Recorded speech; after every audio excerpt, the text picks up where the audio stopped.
Well, I'm joined by John Whittingdale, and are you now minded to back Mrs May's deal? Well, we don't know yet when the meaningful vote is going to come, but I think what happens today will have a big influence. As you said in your report, there are two crucial events later today. There is the question of what the House of Commons votes for in the indicative votes. If it became clear that there was a majority in the House of Commons for an alternative which in my view would be worse, something like permanent membership of a customs union, then if I had to choose between those two things, then obviously I would go for the lesser option, which could be the Prime Minister's agreement. And the second thing will be what the Prime Minister says to the Conservative Parliamentary Party at the meeting this evening. Why does that matter, what Mrs May says?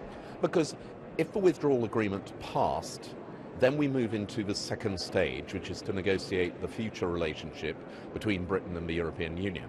Now, I would like to see a free trade agreement which gives us the freedom to reach alternative trade deals with other countries and to be free from European regulations. Now, I would have more confidence that we would achieve that if leading those negotiations was somebody who quite plainly has been a supporter of Brexit and who believes in getting those benefits and seizing those opportunities. So what sort of time frame would you like the Prime Minister to put on her premiership then?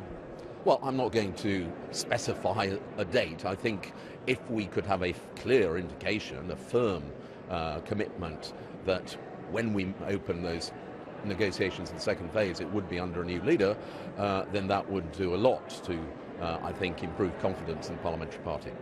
Ian Duncan-Smith this morning said he thought there was a reasonable chance, but Mrs May starts from a position where she lost by 149 votes last time. The DUP, if anything, seem more entrenched. So from where you're sitting, when Mrs May brings back her deal, do you think she has a good chance of getting it through? Well, I think it's going to be hard.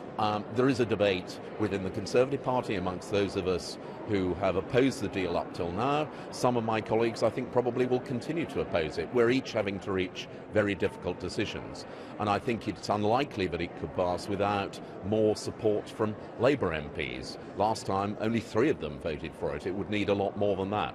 So it's going to be an uphill task. OK, John Whittingdale, thanks very much for your time. Let me just tell you, that Dominic Cummings, the architect of the Leave side in the successful last referendum, this morning blogging, saying in effect, prepare for another referendum. Only this time he predicted his side would win by an even larger margin.